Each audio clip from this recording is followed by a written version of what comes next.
ವಿರಾಮದ ನಂತರ best of ಮುಂದ ವಿಶೇಷ ಕಾರ್ಯಕ್ರಮಕ್ಕೆ ಮತ್ತೆ ಸ್ವಾಗತ. ಡಾಕ್ಟರ್ಗಳ ಹತ್ರ ಹೋಗೋ ರೋಗಿಗಳ ಜೊತೆ ಜೋಕ್ಗಳು ಹುಟ್ಟಿದ್ರೆ ಮತ್ತೊಂದು ಕಡೆ ಮೇಷ್ಟ್ರು ಮತ್ತೆ ವಿದ್ಯಾರ್ಥಿಯ ನಡುವೆ ಸದಾಕಾಲ ಹಾಸ್ಯ ಉದ್ಭವ ಆಗ್ತಾನೆ ಇರುತ್ತೆ. ಮುಖೇಶ್ ಅನ್ನೋ ಹುಡುಗ ತನ್ನ ತಂದೆ ತಾಯಿ ಜೊತೆ ದೀಪಾವಳಿ ಹಬ್ಬಕ್ಕೆ ಅಂತ ಹೇಳಿ ತಮ್ಮ ಕಾಕನ ಮನೆಗೆ ಊಟಕ್ಕೆ ಹೋದಂತ. ಅವ್ರ ಕಾಕು ಇವ್ರನ್ನ ಸ್ವಾಗತ ಮಾಡಿದರು. ಇವ್ರಿಗೆ ಏನೇನೋ ಪ್ರೆಸೆಂಟ್ಗಳನ್ನು ಕೊಟ್ಟರು. ಊಟಕ್ಕೆಲ್ಲರೂ ಕೂತರು. ಊಟಕ್ಕೆ ಕೂತ್ಕೊಳ್ಳೆ ನಿಮ್ಗೆ ಹೇಳ್ತೀನಿ, ಲೋಕೇಶ್ ಇಮಿಡಿಯೇಟ್ಲಿ ಅವ್ಗೆ ತಾಟ್ ತಂದು ಕೊಟ್ಕೊಳ್ಳೆ ಬಡ ಅದ್ರಾಗಿಂದ ತೊಗೊಂಡು ತಿನ್ಲಿಕ್ಕೆ ಶುರು ಮಾಡಿದ. ಲೋಕೇಶನ್ ತಾಯಿಗೆ ಸಿಟ್ಟು ಬಂದೆ, ಏಯ್ ಹಿಂಗ್ಯಾಕೆ ಮಾಡ್ತಿ ಯಾಕೆ ಏನಾಯ್ತು? ಏನಿಲ್ಲ, ಊಟ ಮಾಡೋದಕ್ಕಿಂತ ಮೊದಲು ಪ್ರಾರ್ಥನೆ ಮಾಡ್ಬೇಕು ಬೇಡ? ಮನ್ಯಾಗ ಮಾಡ್ತೀವೋ ಇಲ್ಲ ನೀನು ಹೇಳೋ ಅಂತ. ಲೋಕೇಶ್ ಏನಂತ, ಕಾಕು ಚಲೋ ಅಡುಗೆ ಮಾಡ್ತಾಳವ, ಇಲ್ಲೇನು ಪ್ರಾರ್ಥನೆ ಮಾಡೋದು ಬೇಕಾಗಿಲ್ಲ, ನಿನ್ನ ಅಡುಗೆ ಬೇರೆ ಇರ್ತದೆ ಅಂತ. ಇದೇನದ ಅಂತಂದ್ರೆ ಒಬ್ಬ ಸುಂದರ ಡಾಕ್ಟ್ರ್ ಇದ್ಲಂತೆ.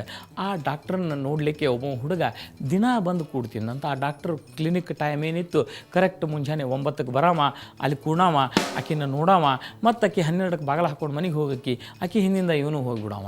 ಮತ್ತು ಮಧ್ಯಾಹ್ನ 4ಕ್ಕೆ ಆಕಿ ಬರೋಕಿ, 4ರಿಂದ 7 ಗಂಟೆ ತನಕ ಪ್ರಾಕ್ಟೀಸು, ಇವ ಬಂದು 4ಕ್ಕೆ ಕೂಡಾವ, ಮತ್ತು 7 ಗಂಟೆ ತನಕ ಆಕಿ ನೋಡಾವ, ದಿನ ಮನೆಗೆ ಹೋಗವ. ಹಿಂಗೆ ಒಂದು 4-5 ದಿವಸ ಇದೇ ಕಾರ್ಯಕ್ರಮ ನಡೀತು.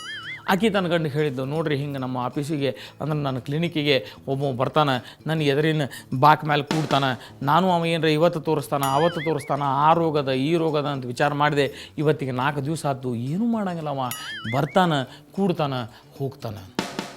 ಮರುದಿವ್ಸ ಗಂಡ ಅಂದ, ನಾ ಬರ್ತೇನೆ ತಡಿ, ಅವ್ನು ವಿಚಾರ ಮಾಡ್ತೀನಿ, ಯಾವ ನನಗ ಅವ ಈ ಪರಿನಲ್ಲಿ ಬಂದು ಕೂಡ್ತಾನೆ, ನಿನ್ನ ಏನರ ಕೆಲಸ ಇರ್ಬೇಕು ಅವನ ಕಡೆ, ಮರುದಿವ್ಸ ಬರ್ತೇನೆ ಅಂತ. ಮರುದಿವ್ಸ ಬಂದ, ಯಾಕೋ ಮಗನ ತಿಳಿಯಂಗಿಲ್ಲ ನಿನಗೆ, ಇಲ್ಲಿ ಬಂದು ಕೂಡ್ತಿದ್ದಿ, ಎದಕ್ಕೆ ಕೂಡ್ತಿದ್ದಿಲ್ಲೇ ಎದಕ್ಕೆ ಕೂಡ್ತಿ ಅದಕ್ಕೆ ಅವನು, ಏಯ್ ಜಾಸ್ತಿ ಯಾರು ಸುಮ್ಮನೆ ನಾವು ಕೂತಾವ, ಯಾಕೋ ಏನು ನೋಡಲ್ಲಿ ಏನು ಬರ್ತಾರ, ಡಾಕ್ಟರನ್ನು ನೋಡುವ ಸಮಯ ಮುಂಜಾನೆ 9ರಿಂದ 12 ತನಕ, ಸಂಜೆ ಮುಂದೆ 4ರಿಂದ 7 ತನಕ, ನಾ ಬರಾವ ಕೂಡಾವ ನೋಡಾವ.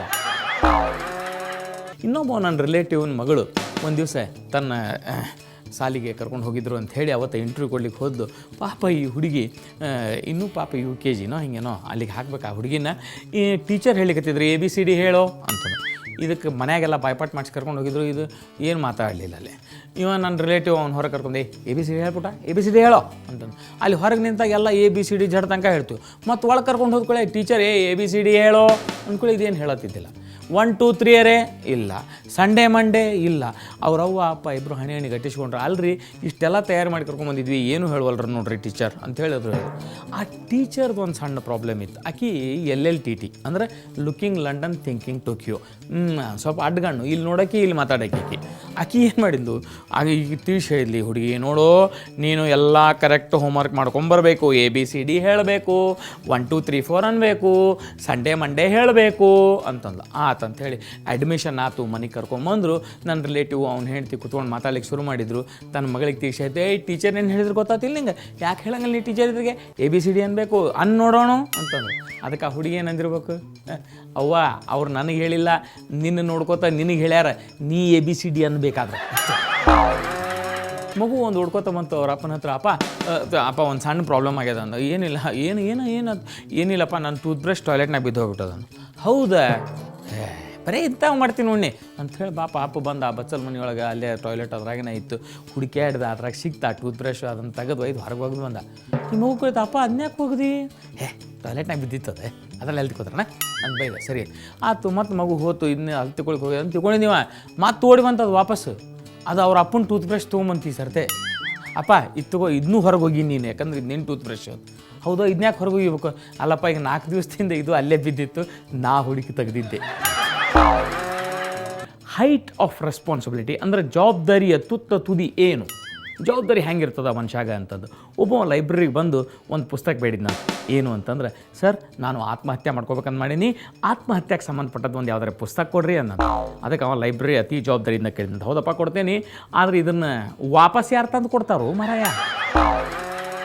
ಒಂದು ಸರ್ತಿ ಕೆಲಸದಕ್ಕೆ 3 ದಿವಸ ಮನೆಗೆ ಬರಲೇ ಇಲ್ಲ.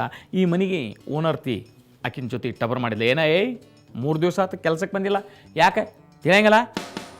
ಏನು ಮೇಡಮ್ ಹಿಂಗೆ ಅಂತೀರಿ, ನಾ ಆ್ಯಕ್ಚುಲಿ ಫೇಸ್ಬುಕ್ ಮೇಲೆ ಮೆಸೇಜ್ ಬಿಟ್ಟಿದ್ದೆ. ಫೇಸ್ಬುಕ್ ಮೇಲೆ ಮೆಸೇಜ್ ಬಿಟ್ಟಿದ್ದಿ, ಅದನ್ನೇ ಯಾರು ಓದ್ತಾರೆ, ಯಾಕೆ ಮೇಡಮ್ ಹಿಂಗೆ ಯಾಕೆ ಮಾತಾಡ್ತೀರಿ, ನಿಮ್ಮ ಯಜಮಾನ್ರ ಅದ್ರ ಮೇಲೆ ಐ ಮಿಸ್ ಯು ಅಂತ ನನಗೆ ರಿಪ್ಲೈನೂ ಕೊಟ್ಟಿದ್ರು ಅಂತ ಅನ್ಬೇಕು. ಖರೆ ಅಂತಂದ್ರೆ ಒಬ್ಬ ಮದುವೆ ಆದ್ನಂತ ಅದು ಹೈಟ್ ಆಫ್ ಕಾನ್ಫಿಡೆನ್ಸ್ ನೋಡ್ರಿ ಅವ್ನು ಹೆಂಗಿತ್ತು. ಅವ ತನ್ನ ಸೆಕ್ರೆಟ್ರಿನ ಮದುವೆ ಆದ್ನಂತ. ಏನಂತ ತಿಳ್ಕೊಂಡು ಹೇಳ್ರಿ, ಈಕಿ ತನ್ನ ಲಗ್ನ ಆದ್ಮೇಲೆ ತನ್ನ ಮಾತು ಕೇಳ್ತಾಳ ಅಂತ ತಿಳಿದಿದ್ನಂತ. ಮರಗುಳಿ ಪ್ರೊಫೆಸರ್ಗಳ ಬಗ್ಗೆ ನಾವು ಭಾಳಷ್ಟು ಜೋಕ್ಗಳನ್ನು ಕೇಳೇವಿ, ಭಾಳಷ್ಟು. ಯಾಕಂದ್ರೆ ಒಬ್ಬ ಪ್ರೊಫೆಸರ್ ಅಂತೂ ನಿಮಗೆ ಹೇಳ್ತೀನಿ, ಒಂದು ದಿವಸ ತನ್ನ ಓನರ್ ಜೊತೆ ಜಗಳಾಡ್ಲಿಕ್ಕೆ ಶುರು ಮಾಡಿದಂತ. ಅವ್ನ ರೂಮ್ನಾಗ ಒಂದು ಫುಲ್ ಮಿರರ್ ಹಾಕಿದ್ದಿಲ್ಲಕ್ಕಿ, ಅರ್ಧ ಮಿರರ್ ಹಾಕಿದ್ಲು. ಅದಕ್ಕೆ ಒಬ್ಬನ ಜಗಳಾಡ್ಲಿಕ್ಕೆ ಶುರು ಮಾಡ್ದ ಓನರ್ಗೆ. ಅಲ್ಲ ನಿನಗೆ ಎಷ್ಟು ಸರ್ತ ಹೇಳೀನಿ ನನಗೊಂದು ಪೂರ್ಣ ಮಿರರ್ ಹಾಕು ಅಂತೇಳಿ. ಅದಕ್ಕೆ ಓನರ್ ಅಲ್ಲಂತ, ಅಲ್ಲ ಯಾಕೆ ಪೂರ್ಣ ಮಿರರ್ ಸಲುವಾಗಿ ಬರ್ಕೋತಿ, ಇರೋದು ಮಾರಿ ಇಷ್ಟು ತಲೆ ಹಿಕ್ಕೊಂಡು ಹೋಗ್ಲಿಕ್ಕೆ ಬರಂಗಿಲ್ಲ ನಿನಗೆ ಕಾಲೇಜಿಗೆ. ಅಲ್ಲ ಕರೆಕ್ಟು, ನಾನು ತಲೆ ಹಿಕ್ಕೊಂಡೇನೋ ಹೋಗ್ತೇನೆ, ಆದ್ರೆ ಹಗಲೆಲ್ಲ ಪ್ಯಾಂಟ್ ಮರ್ತು ಹೋಗ್ತೇನಲ್ಲ, ಏನು ಮಾಡೋದು ಅನ್ನೋ. ಸೊ ಮರಗುಳಿ ಪ್ರೊಫೆಸರ್ ಹಿಂಗೆ ಇರ್ತಾರೆ ರೀ. ಒಂದು ಸರ್ತಿ ತನ್ನ ಹೆಂಡತಿ ಜೊತೆ ಈ ಮರಗುಳಿ ಪ್ರೊಫೆಸರ್ ಮಾತಾಡ್ಲಿಕ್ಕೆ ಶುರು ಮಾಡಿದಂತೆ. ನೋಡು ಯಾರು ಮರಗುಳಿ, ನೀನಾ ಮರಗುಳಿ. ಖರೆ ಅಂತಂದ್ರೆ ಇವತ್ತು ನಾವು ಚರ್ಚಿಗೆ ಹೋಗಿದ್ವಿ ಅಲ್ಲಿ ಇಬ್ಬರು. ಹೌದು ರೀ ಹೋಗಿದ್ವಿ, ಇಬ್ಬರು ಛತ್ರಿ ಒಯ್ದಿದ್ವಿ ಹೌದಲ್ಲ. ಹೌದು, ಮತ್ತು ನೀ ಮರ್ತು ಬಂದಿ ಹೌದಲ್ಲ ನಿನ್ನ ಛತ್ರಿ. ನಾನು ನೋಡಿ ಎಷ್ಟು ಶಾಣೆ, ನನ್ನ ಛತ್ರಿನೂ ತಂದೇನಿ ಮತ್ತು ನಿನ್ನ ಛತ್ರಿನೂ ತಂದೇನಿ. ಅದಕ್ಕೆ ಅವ್ನು ಹೇಳ್ತಾ ಇಲ್ಲ ಅಂತ. ಖರೆ ಅಂದ್ರೆ ಇವತ್ತು ನಾವು ಚರ್ಚಿಗೆ ಹೋಗೇ ಇಲ್ಲ, ಮತ್ತು ಇವತ್ತು ಮಳಿನೂ ಬಂದಿಲ್ಲ, ನಾವು ಎಲ್ಲಿ ಛತ್ರಿನೂ ಒಯ್ದಿಲ್ಲ. ಯಶವಂತ್ ಸರ್ದೇಶ್ ಪಾಂಡೆ ಅವ್ರದ್ದಾಯ್ತಲ್ಲ, ಇನ್ನು ನಾವು ಸಹ ನಿಮ್ಮ ಜೊತೆ ಜೋಕ್ ಹೇಳ್ತೀವಿ ಅಂತ ಅನೇಕರು ನಮ್ಮ ವೇದಿಕೆ ಹಂಚಿಕೊಂಡಿದ್ದಾರೆ. ಅವರ ಜೋಕ್ಸ್ ನೋಡೋಕ್ಕೂ ಮುನ್ನ ಒಂದು ಪುಟ್ಟ ವಿರಾಮ.